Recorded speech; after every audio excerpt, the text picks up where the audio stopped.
I play the ukulele and I sing too. You won't stay here and I can't go with you. No slap without a name. Is it possible that I was once considered to be a champion? Hello and welcome to Rolling News. I'm Zoe and today we'll be discussing the fall of cinema and the rise of video on demand. To really get to the bottom of the topic, is cinema really dying? For an independent production company such as Seesaw Films, this decline in cinema is incredibly important. In 2010 they released The King's Speech, which grossed $414.2 million at the box office, proving a massive success.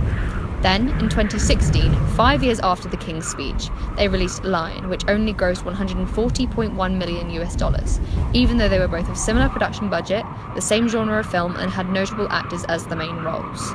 Cinema has always been an incredibly important part of our culture, with some incredibly talented films coming out of the UK every year. It is impossible to understand why cinema is falling. We spoke to the head of the BFI to talk more about why cinema is important and his take on the issue. One of the cinema's biggest threats is video-on-demand sites such as the London-based streaming service Movie, where for just £5.99 a month, you can experience a selection of films worldwide, ranging from sell-out blockbusters to independent masterpieces. Even though they currently only have 100,000 subscribers, the company is slowly gaining more popularity with people who adore all forms of film. Of course, this is not the only form of video-on-demand. Other forms such as Netflix and Amazon are increasingly popular and are giving the cinema a run for their money. We spoke to some members of the public to see where and how they watch their favourite films. Here are a few of the responses we received. It appears the future of filmmaking is changing, as more up-and-coming filmmakers are putting their work on sites such as YouTube and Vimeo in order to get their work seen by thousands.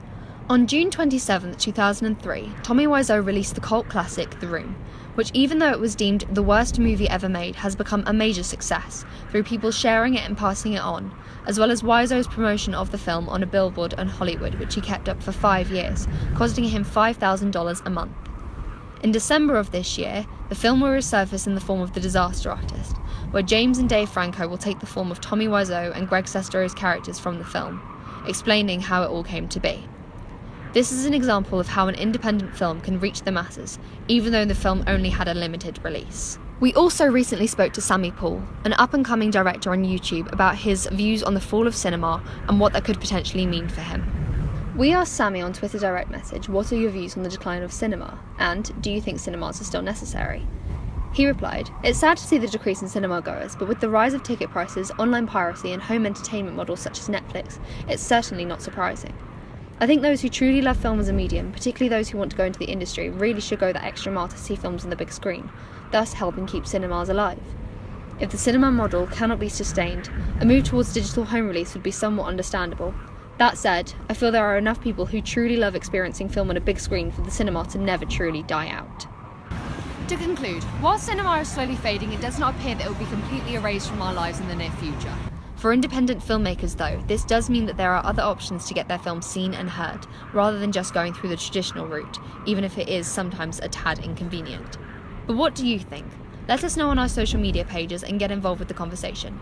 But for now, this has been Rolling News, and that's a wrap.